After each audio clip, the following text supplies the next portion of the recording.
Minister, Parliamentary Affairs, please.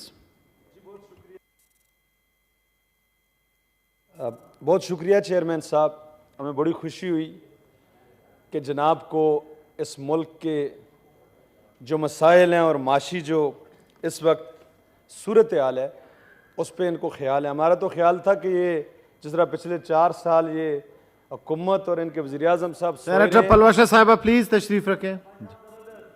हमारा तो ख्याल था कि पिछले 4 साल जिस तरह ये सोए रहे हैं और हुकूमत करते रहे हैं, अब भी शायद सोए हैं, इनकी जान छूटी है।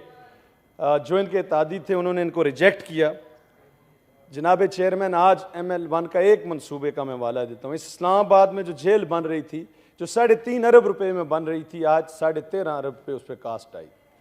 जो 6 पॉइंट कुछ बिलियन का मंसूबा ML1 का था, आज 9.3 पे गया। ये क्या हमारी हुकूमत की नाअहली थी?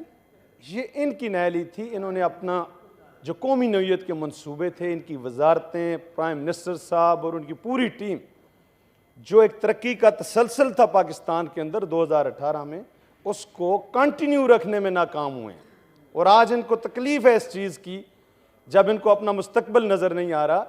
जब वक्त आएंगे इलेक्शनों के, इंशाल्लाह इलेक्शन होंगे, आपको अपनी कारकर्दगी पे ये कौम उस वक्त जवाब भी ज़रूर देगी और पता चल जाएगा आपकी असलियत का कि आपने जो पिछले 4 सालों में इस मुल्क का हाल किए। ये माशी बदहाली का जनाब चेयरमैन ये जिक्र करते हैं, पाकिस्तान की हिस्ट्री में पौने 4 सालों में जितना कर्जा लिया गया, कौमी नौइयत का एक मंसूबा जब से इनकी हुकूमत गई है, ये ऐवान में बैठते अपनी कारकर्दगी कौम को बताते कि हमने 4 सालों में इस मुल्क की ये खिदमत की है। हाँ, ये नहीं बता सकते कि इन्होंने कितनी तबाही और बर्बादी की है। ये नहीं बता सकते कि हमने वो काम किया है जो पाकिस्तान के दुश्मन करते हैं। और आज इस वक्त जो सियासी अदम इस्तेकाम पैदा किया जा रहा है, जो इस वक्त सियासी इंतशार पैदा किया जा रहा है, मैं पूरी जिम्मेदारी से कहता हूं, कोई मुहिब वतन पाकिस्तानी वो ये काम नहीं कर सकता। वो वही लोग कर सकते हैं जिनको अपना मफाद पाकिस्तान के माशी मफाद से अजीज हो। ये वही लोग कर सकते, जब इलेक्शन आएंगे देख लेंगे। अभी मुद्दत के लिए जो आपने वक्त के लिए आप जिस तरह भी मुसल्लत हुए 2018 में, आप में तो जमहूरी रवैया ही नहीं है। आप 5 साल तक इंतजार करें, 2018 तक आप इंतजार करते। शर्म की बात है जनाब चेयरमैन, इस हम मुअज़्ज़ज़ ऐवान में बैठे हैं, ऐवान बाला है। इनके जो लीडर हैं, इनका जो वज़ीर-ए-आज़म साहब हैं, 3 साल 8 महीने जब वो वज़ीर-ए-आज़म रहे हैं तो वो कहते थे ये आला ऐवान है। और जिस दिन अदम एतमाद के तहत इनको वहां से इनके इत्तेहादियों ने निकाला तो इन्होंने कहा कि गलाजत का ढेर है। शर्म आनी चाहिए इन लोगों को। इन्होंने तौहीन की है उस 5 साल का जो मुसल्लत शुदा मैंडेट था। ये बैठते असम्बलियों में, KP असम्बलियों में 9 साल बैठे रहे हैं।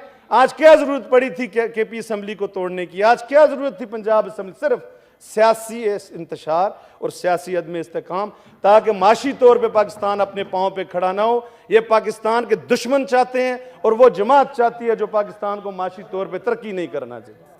जनाब स्पीकर, और बहुत सी बातें जो अगर इनके सवालों के जवाब दें तो शायद आप फिर कहेंगे ऐवान का माहौल ख़राब होता है। मैं ये समझता हूँ अगर ज़मीर नाम की इनकी कोई चीज़ है तो ये अपनी कारकर्दगी बताएं। कोई ज़मीर प्लीज ऑर्डर। जो सवाल किया था बड़ा अहम सवाल है, इसमें कोई शक नहीं है। और ये 42 जो साफ़ी हैं पिछले 4 सालों की उन्होंने बात की थी और उसका सिटी वाइज और जो उन्होंने सवाल किया उस डिटेल दी है। ये बाइस तशवीश है जनाब चेयरमैन कि इन 42 में से 50% लोग जो हैं वो अरेस्ट नहीं हुए और सिर्फ एक बंदा कन्विक्ट हुआ है बलूचिस्तान से। तो बिल्कुल इसमें कोई दूसरी राय नहीं है। इंटीरियर मिनिस्टर साहब यहाँ बैठे हैं, इस पे हुकूमत को फौरी एक्शन लेना चाहिए।